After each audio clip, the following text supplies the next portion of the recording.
Happy days, happy days. What is going on, Miami Heat Nation? Your boy Ernest. We are back with another Miami Heat Talk video. We got some good things to talk about, you guys. So last night, Miami Heat finally win their very first back-to-back of the season. We defeat the Sacramento Kings 110-107. Now, I know what you guys are going to say. I called a blowout last night. Didn't happen. Things were actually looking really tough. Miami was down by 6 points with just like 4 minutes left. And I'm screaming in my mind. I'm like, what the hell is going on? Do not tell me we're going to lose to Sacramento again without De'Aaron Fox. Are you kidding me?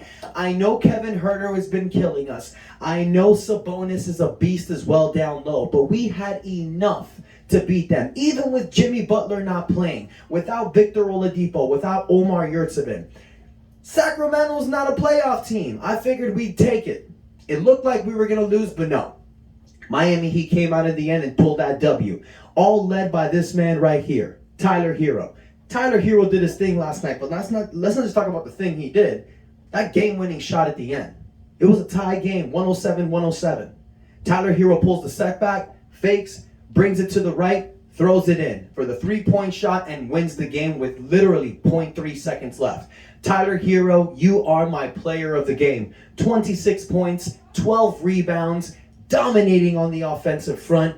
Defensively, still shaky. We've talked about this, but we're going to have to take what we get. With Tyler, he's an offensive beast. But not only Tyler Herro had a great game, you guys. Bam Adebayo, 20 points, 11 rebounds. But my man, QB1 Kyle Lowry, another dominant game. 22 points, 7 assists, 5 rebounds. Wasn't looking good the start of the season, but it's great to see Kyle Lowry hold his own.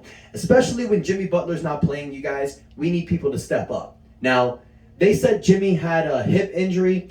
I really think it was a night off because a back-to-back, they don't want to play Jimmy. They don't want to risk an injury. And if Jimmy tweaks something, it's best to sit him out. We're seeing with Victor Oladipo. It's not good to rush people back. But a couple other players had some great games last night. Max Strus and Gabe Vincent, 10 points. Solid games, defensively holding it down. My man Dwayne Dedmon, who was looking shaky throughout the season. 10 points, 8 rebounds, 3 assists, 2 3-point shots, them tippy-toe three-pointers. Loving it from Dwayne Dedmon. I've said it before and I'll say it again. This is the perfect backup next to Bam Adebayo. I am loving me some Dwayne Dedmon. Duncan Robinson, 4 points in 25 minutes. What the hell, dude? Like, that's, no. Yeah, I mean, no.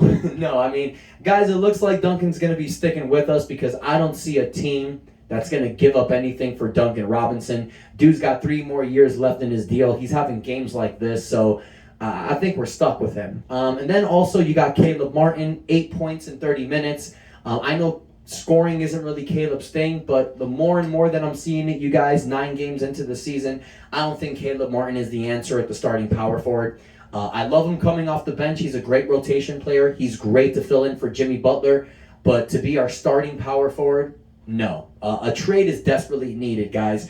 I think we're going to have to wait until December or January to make this trade because we're going to need contracts like Dwayne Dedmon, Victor Oladipo, and Caleb Martin to open up so we can fill in some sheets.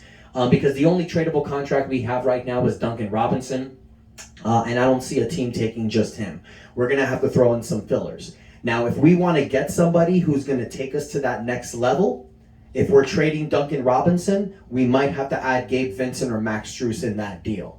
It is likely, you guys, but if you want to go after somebody like Miles Turner, Harrison Barnes, Jay Crowder, these people that we spoke of before, it looks like Duncan Robinson is not going to work. And I'm telling you right now, looking at this team, we're going to need to make a trade throughout the season.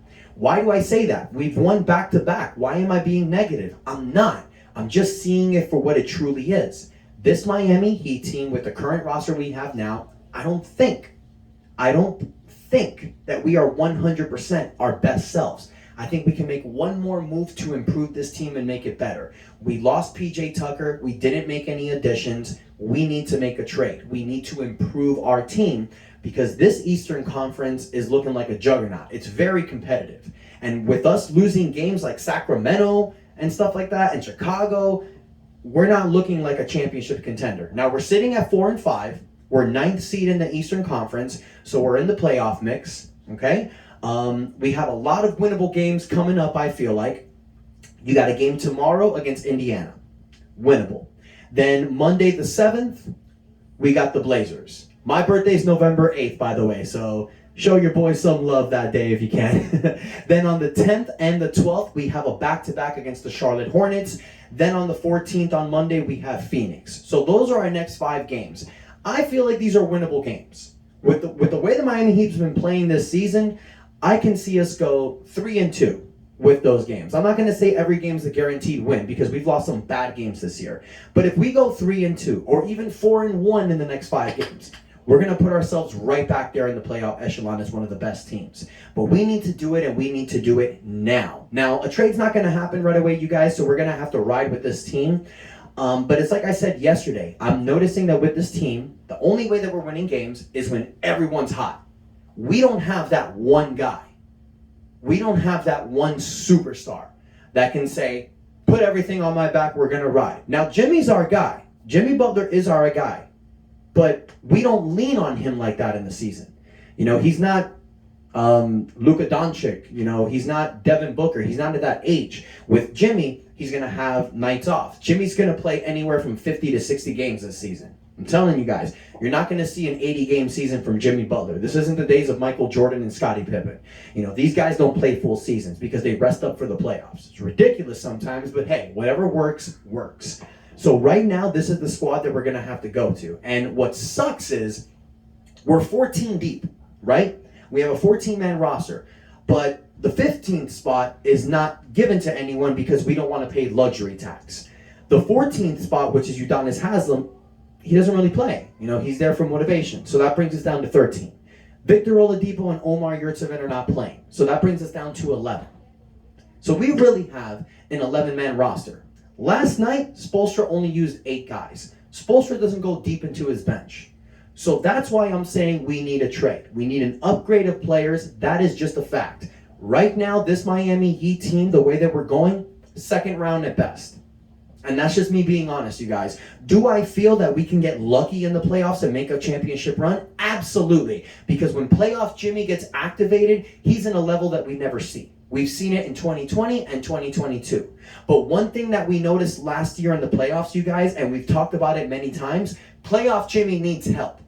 Because Tyler and Bam are not consistent in the playoffs. Now, we're hoping that changes this year. But that's why I'm telling you guys, a trade is definitely needed. For the first 9 games that we've seen, it is needed. So I want to hear what you guys think. I know the majority of you do not like this current roster. You want to make an upgrade to make a trade. Why don't we all talk in the comments? Give me some trade ideas. Give me some ideas of some players you might like on this team. Maybe some players that will be beneficial to this team. I think a guy like Harrison Barnes, Jay Crowder, Miles Turner would be perfect on this team. I've said this millions of times before, you guys, but the more I'm seeing in this season and seeing the way Harrison Barnes played last night, he would be a perfect addition to this team. So I want to know what you guys think. Let me know in the comments, you guys. Don't forget to like this channel if you like what you see. But most importantly, hit that subscribe button. We got a lot of winnable games coming up, you guys, so you're going to hear a lot of talk from me. Thank you so much for the love and support, you guys. I know that my viewership has gone down a little bit. I don't know what's going on. Maybe it's something I'm doing. If there's anything you guys suggest, please let me know. I want to make these videos the best possible and give you guys as much information, as much grace as I can. I love y'all. Thank you so much for the love and support. And until next time, it's your boy Ernest out. That's enough said.